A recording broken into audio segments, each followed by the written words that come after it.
Hello, I am Jaden. I help organize with the Bay Area, California.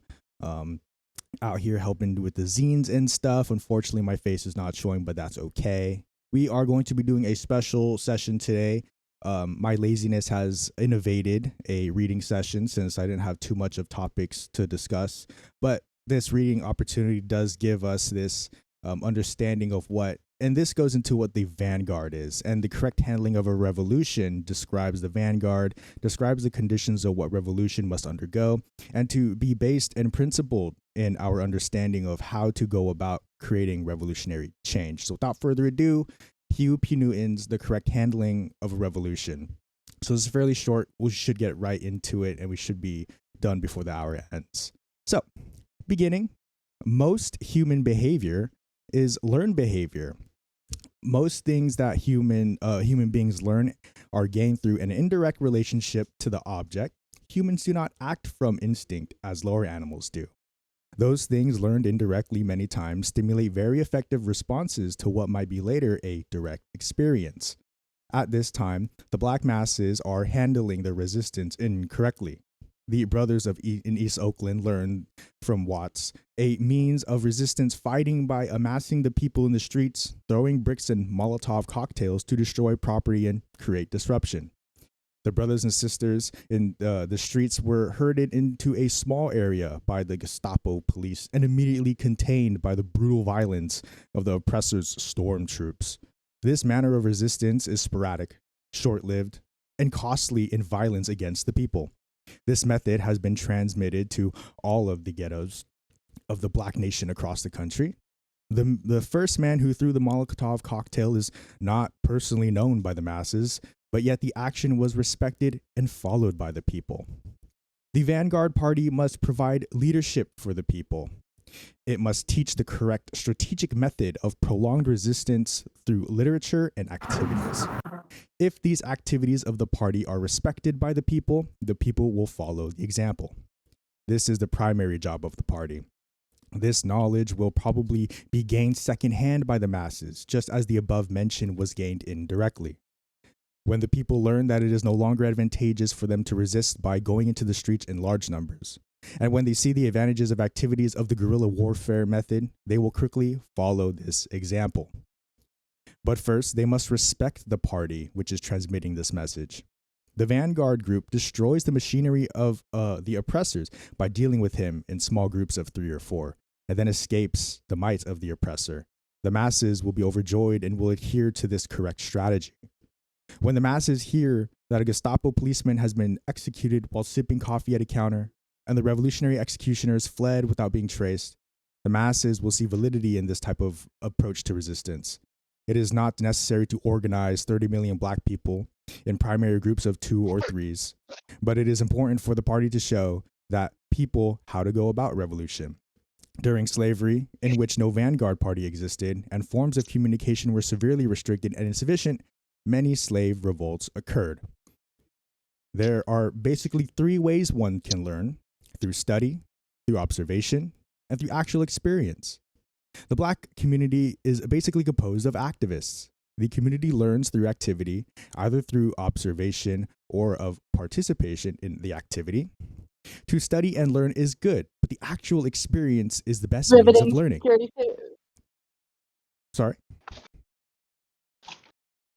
The party must engage in activities that will teach the people. The black community is basically not a reading community. Therefore, it is very significant that the vanguard group first be activists. Without this knowledge of the black community, one could not gain the fundamental knowledge of the black revolution in racist America. The main function of the party is to awaken the people and teach them strategic method of resisting the power structure, which is prepared not only to combat resistance of the people with massive brutality, but to annihilate the black community, the black population. This specifically right here, I wanted to point out. This is a recognition of opposition. This is knowing that there are oppressors in our system and they are not afraid. And if anything, they are eager to destroy any sort of resistance movement. And so with this, we understand that not even outside the vanguard, but as a revolution itself, the people must arm themselves, not just mentally, but physically as well, in defense of this oppressive force? Should we not arm ourselves to the teeth to just take as if the whims of the oppressive system has us in its clutch? Then we are going to meet the same demise as some of these revolutionary movements unarmed.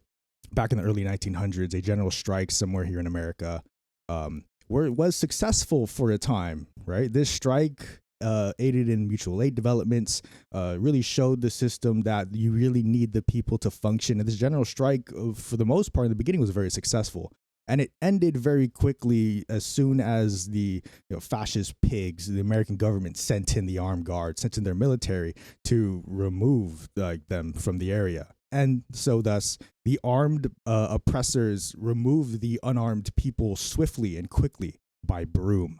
And this brooming and sweeping of the people only happened because the people were not armed. They may be armed mentally, but the arming or the lacking arming of the physical body and armed people to defend this sort of experiment and structure, right, was absent. And that's why most of our movements, unarmed and unprotected, go swiftly and go away with, this power against us just doing it as they need to uphold their reactionary and oppressive system.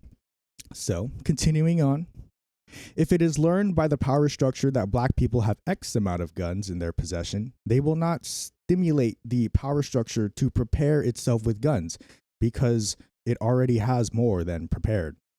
The results of this education will be positive for black people in their resistance and negative for the power structure in its oppression, because the party always exemplifies revolutionary defiance. If the party is not going to make the people aware of the tools of liberation and the strategic method that is to be used, then there will be no means by which the people will be mobilized properly, right? Education is one of those tools of liberation, right? Knowing how and what. When I say arming the mind, that is that education aspect of the revolution, and which the vanguard party is to intentionally educate the masses, right, through this revolutionary guide and practice. The relationship between the vanguard and the masses is a secondary relationship. The relationship between the members of the vanguard party is a primary relationship. It is important that the members of the vanguard group maintain a face-to-face relationship with each other.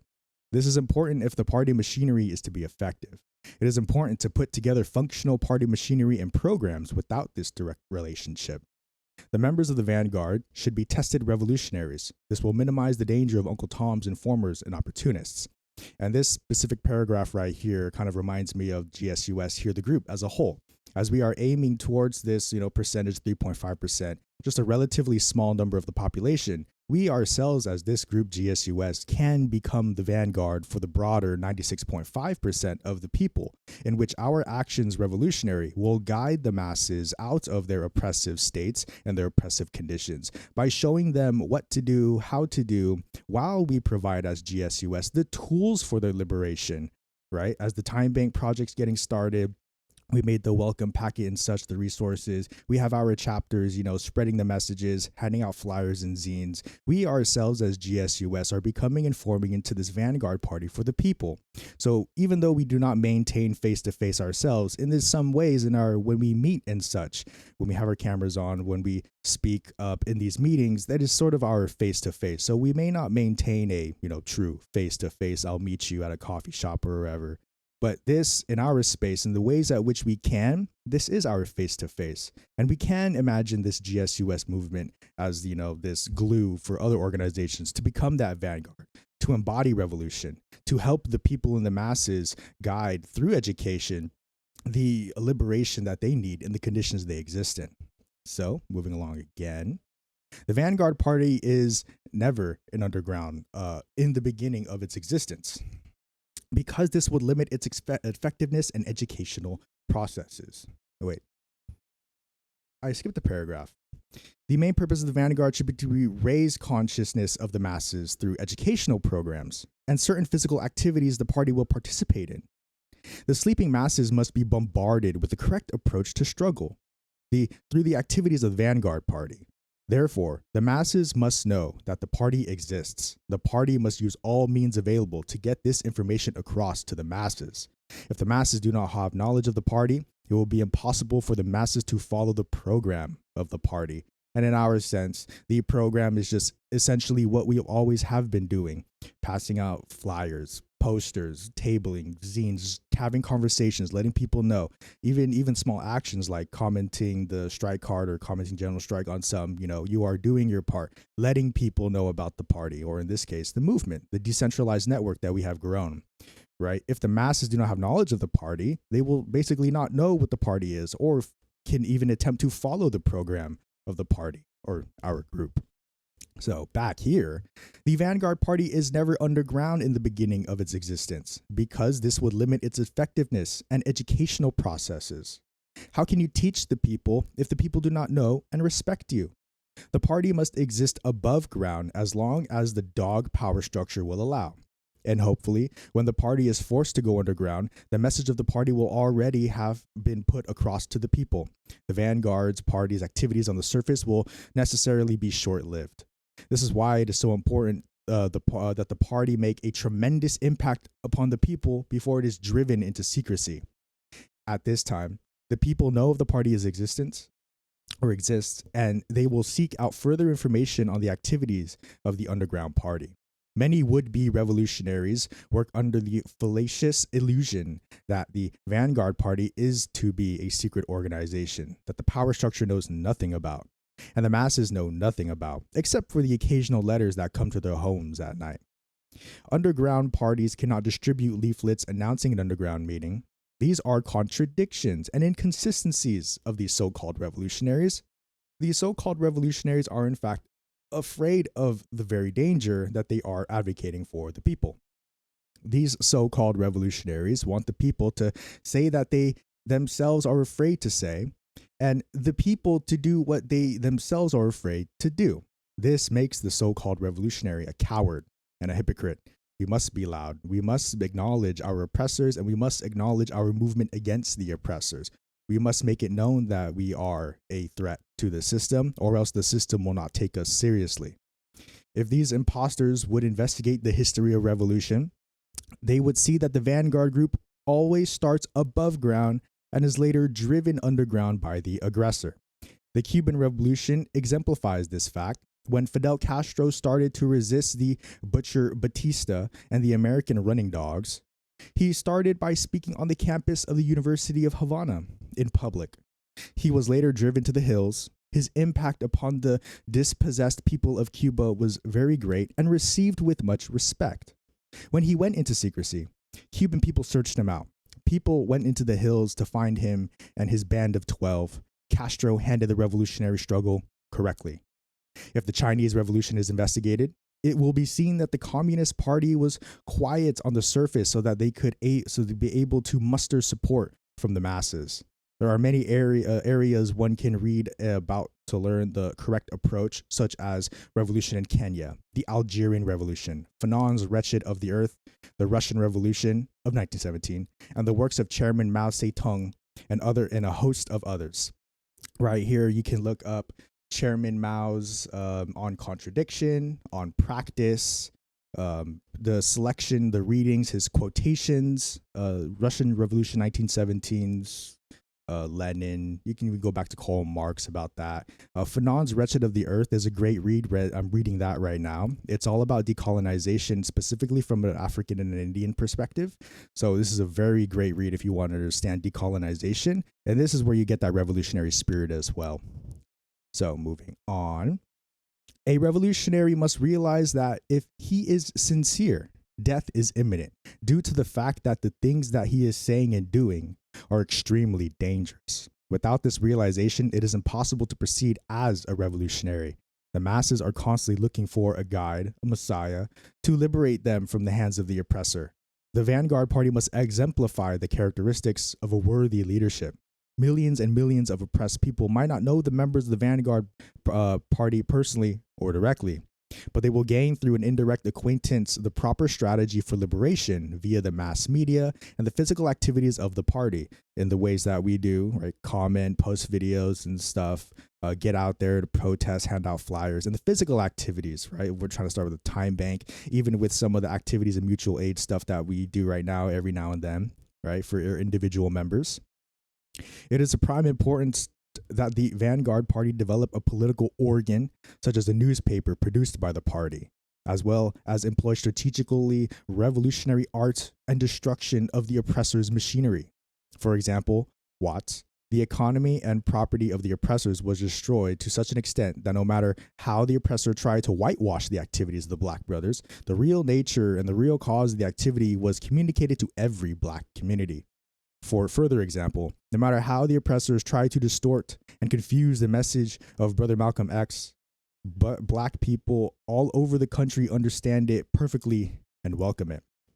The Black Panther Party for Self-Defense teaches that in the final analysis, the amount of guns and defense weapons, such as hand grenades, bazookas, and other necessary equipment, will be supplied by taking these weapons from the power structure, as exemplified by the Viet Cong. Therefore, the greater military preparation of the part of the oppressor, the greater is the availability of the weapon for the Black community. It is believed that by some hypocrites that when the people are taught by the vanguard group to prepare for resistance, this only brings up the man down on them with increasing violence and brutality. But the fact of the matter is that when the man becomes more oppressive, this only heightens the revolutionary fervor. The people never make revolution. The oppressors, by their brutal actions, cause the resistance by the people. The vanguard party only teaches the correct methods of resistance.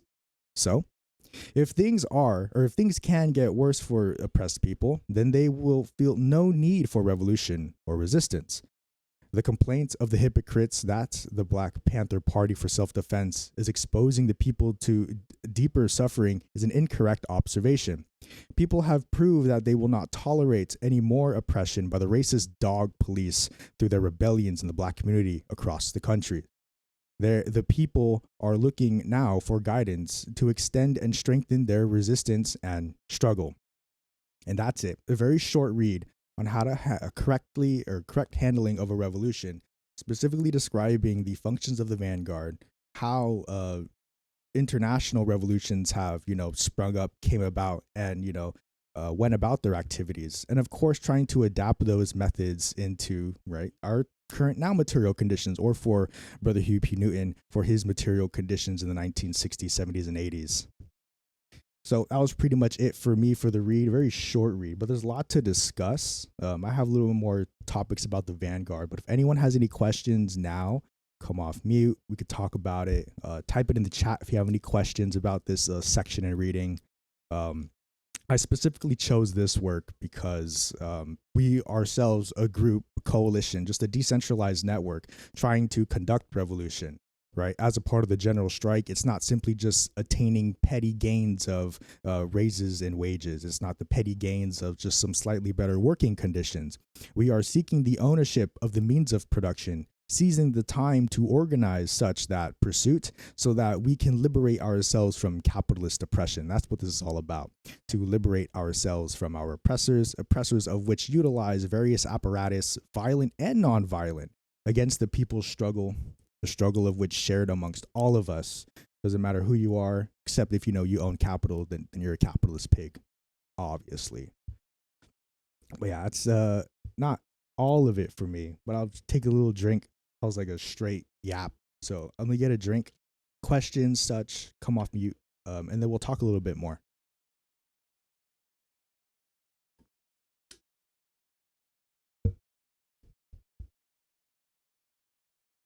Sweet Jaden, nice topic. I love the read. I read it once before, but it definitely tied into our organizing here at the General Strike US. Our actions that we are taking is to organize the collective to potentially establish the infrastructure needed to resist. So that in itself is similar to the work of the vanguard, and including the coalitions, the connections that we are making within this coalition. I think it's a beautiful analogy. I'm definitely here for it all, whatever I can do. You already know it, but right on. Right on. It's exactly what we're doing here for, right? Revolution. We're not here to reform anything, right? Reform is to keep the structures in place, of which the structures the positions hold. So a reform would basically intend that billionaires are okay. They can stay, but it would just be nice if people got paid a little more. That is not the revolutionary tact we're looking for when organizing this movement. We're looking for that abolishment of that position that is the billionaire, for such a way a system can grant people that ability and become that person, that billionaire. Someone has that ability and freedom in this system granted to become a billionaire, to amass that kind of wealth, and people are okay with it. And people have been taught to be okay with it. People have learned right here that it is okay for billionaires to exist because people have been told, yeah, the billionaires they earned everything, so they deserve it. They have the freedom to do all of that. And is that moral? Is that correct and just? Just because you say someone's a billionaire and that's good doesn't mean that it's actually good. We must, of course, analyze our material condition to understand how these billionaires come about and such, to show that is it ethical to own such masses of wealth when individuals who lack this wealth are dying, starving, impoverished, unclothed, unfed, unbed, no house, right? Is it really moral? Is it something that we should allow to continue, right? Because people are doing this all willy-nilly. People do this all the time. People do this thinking and stuff, but it's unprincipled, it's undisciplined, right? This reactionary mode of thought granted us the world that we live in the world and where billionaires are okay to be here, right, by the masses. This understanding that private property is okay to have, right? It's people's rights. It's people's freedoms to do so, right? There is no critique of the philosophy, and there's no critique of the mode of production that does not go without this okaying of some systemic violence, right? Systemic violence of not paying people what they deserve and owed based off of the labor at which they produce, right? And especially when that labor goes towards individuals, those wealthy, who do not labor as much or labor at all for what they have and owe, right? It's the billionaires with their yachts, their mansions, not even billionaires, even like, really wealthy millionaires or individuals who own a lot of capital is really who we're talking about, who have all of these luxuries, all of these yachts, mansions, these multiple homes in different parts of the country and parts of the world, right? When people can barely have one, or when people share a room, not even having a whole house to themselves, right? Like, is that equality? Is this the freedom of the world at which we are to, right, love and respect? Right? Do we want to keep living in the world in which way it does, or should we seek revolution? And in the same ways of bourgeois in the times of the feudal times, right, when the kings and queens and the monarchs were out and about and such, this handling of the revolution was in similar ways enacted in the times of, your lords, your kings and queens, around the times when the revolutionaries themselves were bourgeois against the systems of monarchy.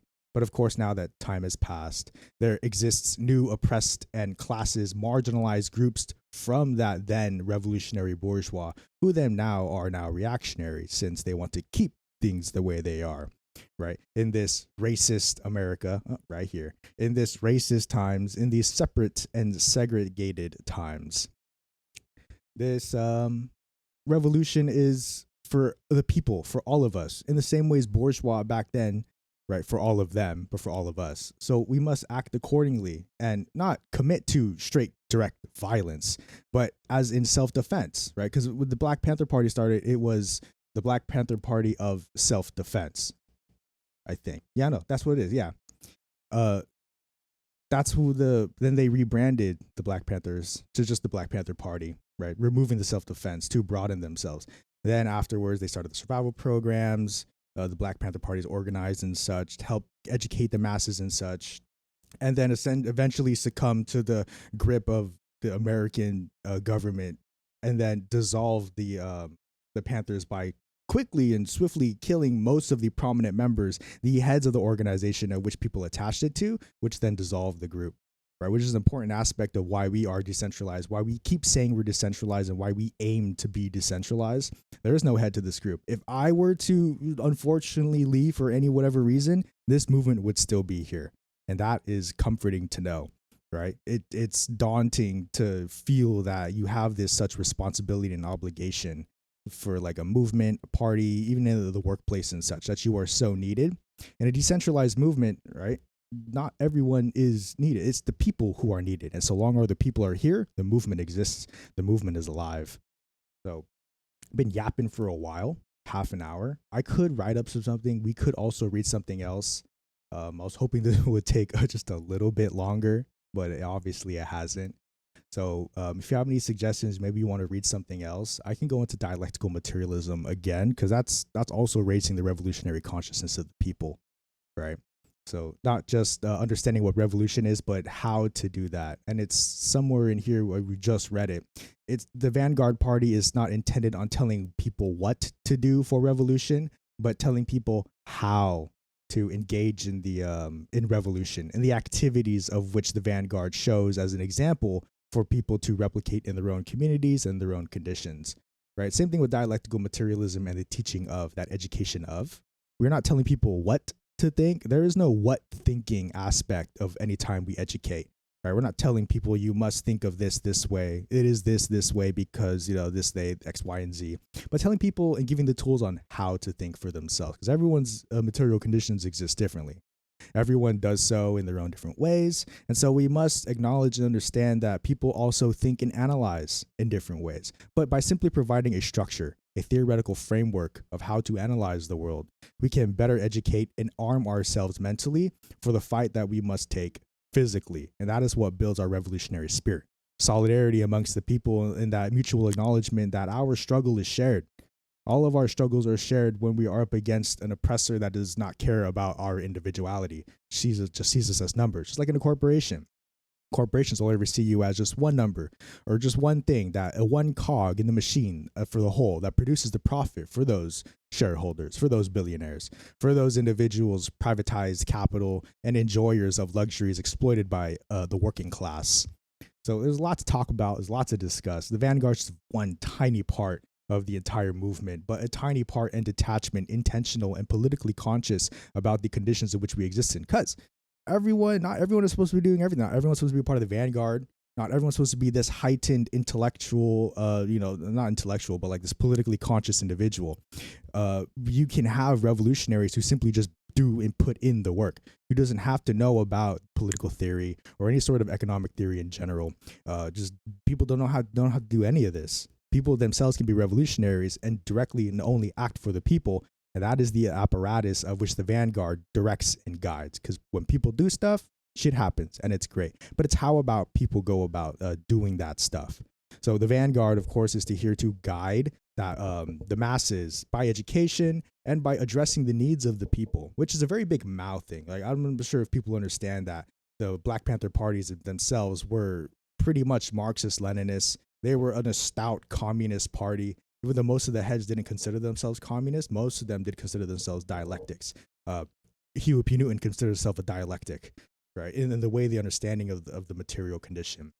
But the Black Panther parties themselves practice a lot of Mao, a lot of the traditional, the contemporary Mao, to go door to door, knocking on people's neighborhoods, knowing what people are needing, and then figuring out programs and ways to address those needs, to address needs while making revolutionary action, to attach that revolutionary action to addressing people's needs, right? People will look at these programs and be like, that's good. That's for the people. That's for me. And people will stand by it. Just like in the beginning of this, we were talking about people will follow the actions of which, they see and observe, right? Human behavior is learned. When people learn of a particular action, and that action, of course, is beneficial to their conditions, of course, these individuals will act upon it. This is why it's important for us to organize, be loud about it. Do not be afraid that, come out and say that you're a communist. Do not be afraid, because this is the guide, the beacon for the people, to at least help them understand why they are in the situations in which they are,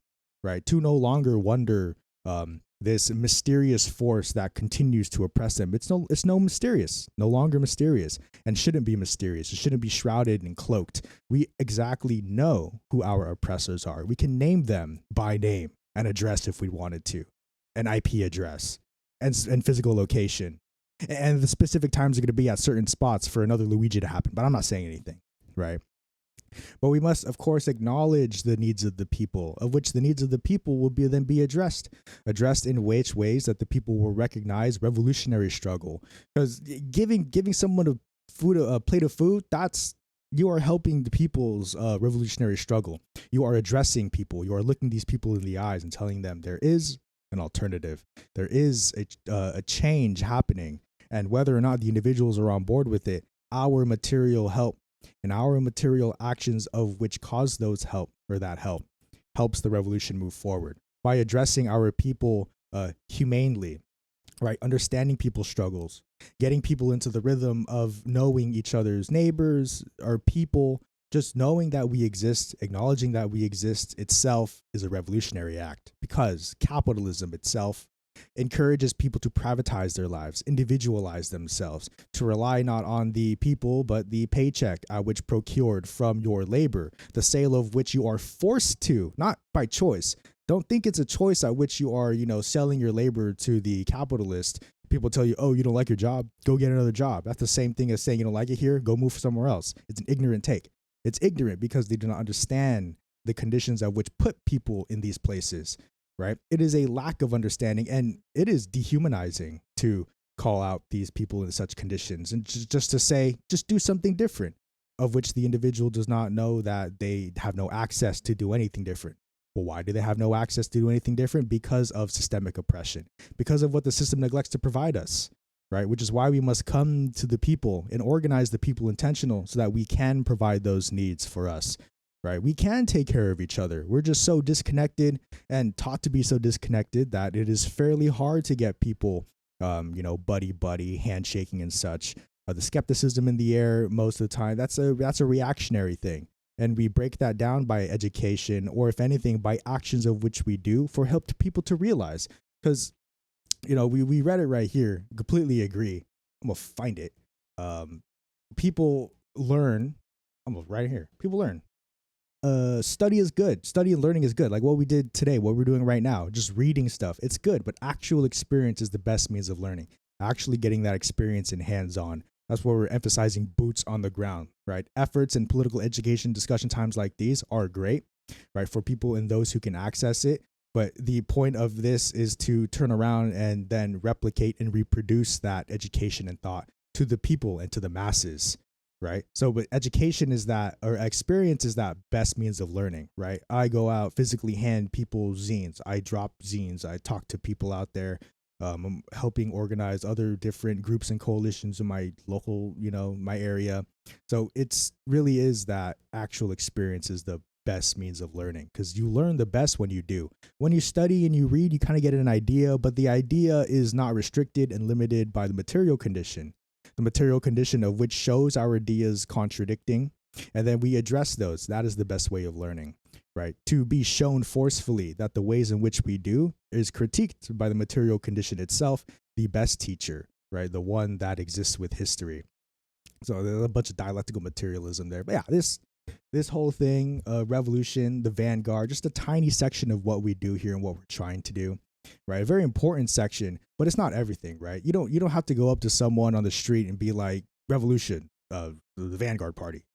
You must, be organizing the masses and educating the people, when really you could just talk about people's day, actually show people the attention that they deserve. And we all deserve the attention. We all deserve humanity spoken to us. Even small conversations that are not even political can help bring up people's spirits. You can even talk about the weather, the local sports team, small chat and stuff. Or maybe you want to talk about some deeper topics.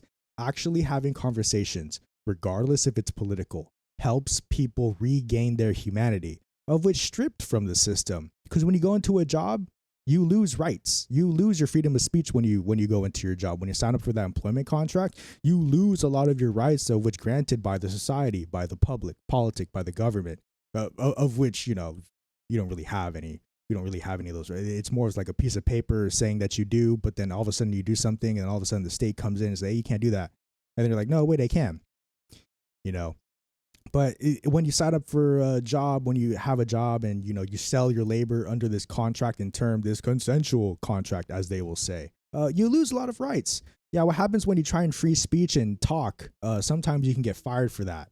What happens when you try to practice your religion during your working hours? You not producing? Yeah, you can get fired for that. All right, you can get fired for a lot of things, or laid off, or whatever. And it's job security is kind of this myth. It's capitalist mythology. Job security pertains, because is there really job security in a market in where it's volatile, competitive, unregulated, or as you know, at least what the laissez-faire capitalists would like to have. Unregulated market capitalism is, as they say, one of the best ways because it allows people to be the most free. Yeah, the most free to exploit the most people, right? The most free of a group and the most free of an ideology to do whatever you want, right? That the reason why we're not dying as fast from the food that we eat from these corporations is because of regulations, right? If anything, the capitalists will put lead in our food if more profits they can procure, right? The capitalist does not care. I was reading Thornstein and Veblen again the other day and stumbled upon just yet another quote. It's the businessman's endeavor does not will end. The businessman endeavors will end at the end of the sale, and the sale of which realizes a profit. Afterwards of which the businessman does not care because after the sale, the profit is already realized. So the businessman, his sale, right? All this what he cares about, his profits, and that's what we're fighting against during this revolution. This revolution against this prioritizing of profits instead of this prioritizing of people. The people of which make that profit, right? Some economic theory. Who do you think makes that profit? Who do you think makes that stuff? Not the person sitting in his air-conditioned office looking at his numbers rack up on the screen. It's the individual laborers down on the factory floor, down in the mines, down in the, actually laboring with the tools of which, even though provided by the capitalists, were made by laborers themselves, right? It's labor helping labor your raw materials to then making products, of which the production, distribution, and consumption of is what we're debating and fighting about. The capitalist mode of production privatizes all of that nonsense, of which our revolution is trying to publicize that, right? All of our efforts, sharing, listening, taking care of one another, these are revolutionary acts. Revolution by which the standard goes against the grain that the capitalists have tried to push against all of us, to become individual, to become uncaring of the community around you, to see everyone else as an enemy, as an op, as someone who shouldn't be trusted, someone who's trying to go after your wallet, right? That's like a myth. That's like not true. Like, people are good. People want to be good, but it has been so instilled that there are bad people in the world. Ooh. I say this about Christianity sometimes. Not in total about the religion, but in the ways like white Christian nationalism is. White Christian nationalists want there to be evil so bad so that they can punish it, right? The mere fact of their existence of an evil must be there so that they can punish it. It's like, who is really evil here, right? The white Christian national wants there to be evil so much so that they can punish it versus not having the evil there at all, right? We're not going to say that there doesn't exist some like bad actors in the world, but that's usually because of human behavior is learned. Like, people learn to do the stuff that they do.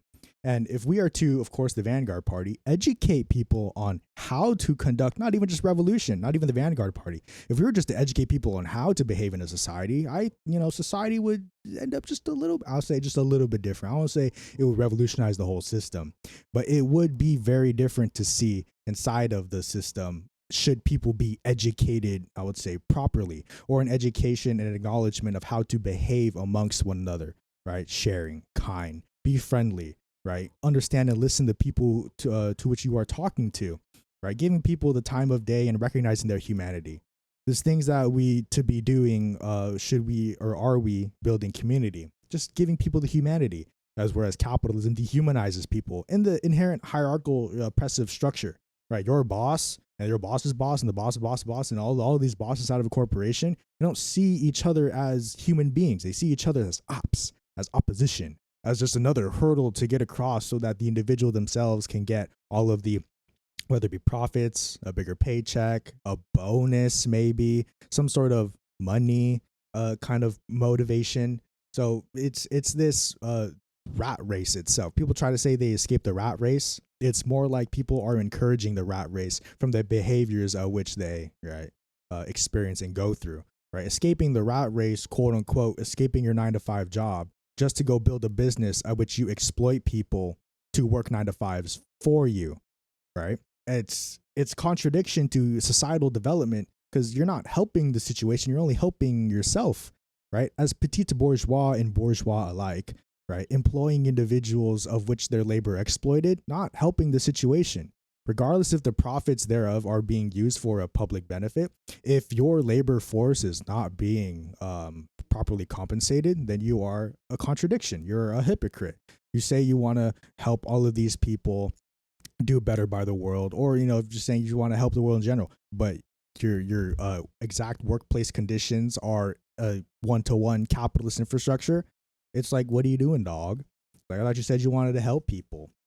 So that's pretty much out of me. I'll even go into some dialectical materialism just to have something to yap on about for like 10 more minutes. And with revolution as well, right? This education of dialectical materialism is that outlook of the world. Now, I'm gonna scare some people here. It's very scary. 1938's Dialectical and Historical Materialism is a work by Stalin. That dictator guy, that evil guy, that really misunderstood guy, really. But this Stalin guy, right? Understanding and looking back into not just Karl Marx, not just Lenin, but also Hegel and just philosophy in general. The dialectical method he breaks down, the breaking down materialism as well.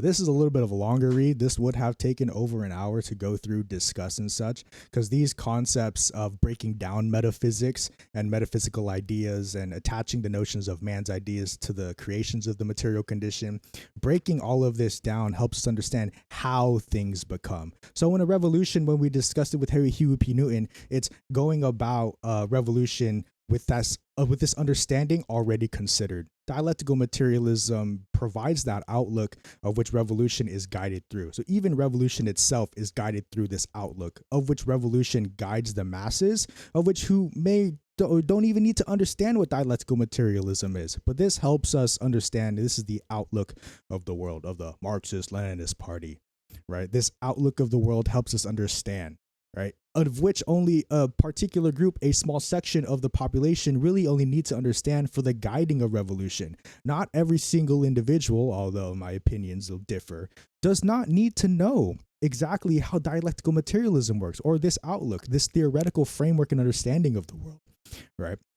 So not every individual needs to know how this particular dissection of what is the world the way it is needs to know how to work. People just need to know you are being oppressed. That's bad. We have solutions and programs that help you get unoppressed. Now let's conduct revolution, right? The discussions of dialectics and materialism much more interesting to me. I'm more of the philosophy side than the political or economic side, but I err on the side of political than economics because economics nowadays is more bourgeois economics. So it's not very fun to talk about privatizing profits, right? In a system or building a system trying to publicize the profits. There's a lot of antagonisms, a lot of people's hate towards that conception, that idea, because they believe that it strips people's freedoms away. And that's all the discussions that we're having in bourgeois politics and in bourgeois economy. It's people's freedoms to appropriate a profit. Like, you talk about bourgeois economy, and you're talking about how people can exploit, how people can procure a profit, and how people can, have production privatized, of which the means they are free to do. Right. In that ownership of private production, you then, of course, extract all of that surplus value as yours or as the entity, as that corporation, right? Shareholder team or whoever it may be. But dialectical method helps us understand this. From dialectical materialism, you do get this understanding of revolution. How can the people come? Right? It's examining a multitude of questions surrounding the liberation of the people, addressing these questions, providing the answers, and formulating a framework of which to, materialize these answers from the people struggle.